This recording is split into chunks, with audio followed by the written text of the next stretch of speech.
I greet you in Jesus' precious name. It is Sunday morning, the 17th of August, 2025, and this is your friend, Angus Buchan, with a thought for the day. We go straight to the book of Romans.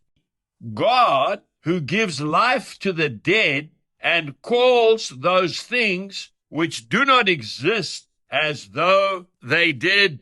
And then, of course, we've got to go to the book of James, chapter 2, verse 23.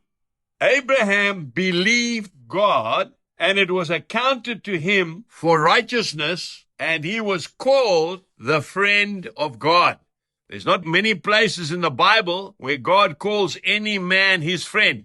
Everybody wants to be God's friend. The Bible tells us that God looked down from heaven. He saw that farmer Abraham, because Abraham believed him, and he called Abraham his friend. You know, I've got a beautiful message all the way from the outback of Australia, where the tough men farm, where sometimes it doesn't rain for maybe up to 7 years. And these men, by faith, plant their crops every year, trusting by faith that God will honor them. And he sent me this little quotation, and I think it's priceless, and I want to share it with you. He says, what's going on around you is only limited by what's going on in you. Don't you think that's special? I really have sat and thought about this saying. It's so deep. What's going on around you is only limited by what's going on in you. You see, Abraham was 100 years old. 100 years old. His wife was in her 90s. God said, you are going to be the father of many nations. You are going to have a son, and you will name him Isaac.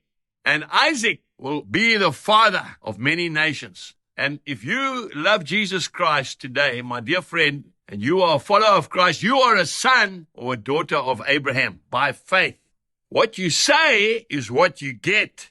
You know, when I was farming actively as a young man, when I'd come to know Christ as my Savior, we had no irrigation on this farm, nothing.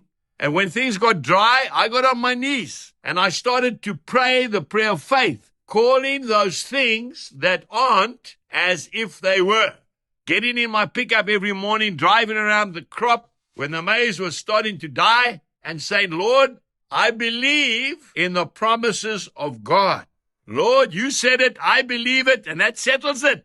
And that's exactly what happened today. Start to call those things that aren't as if they were by faith and trust the love of Christ to bring them into being. Have a wonderful day. Jesus bless you, and goodbye.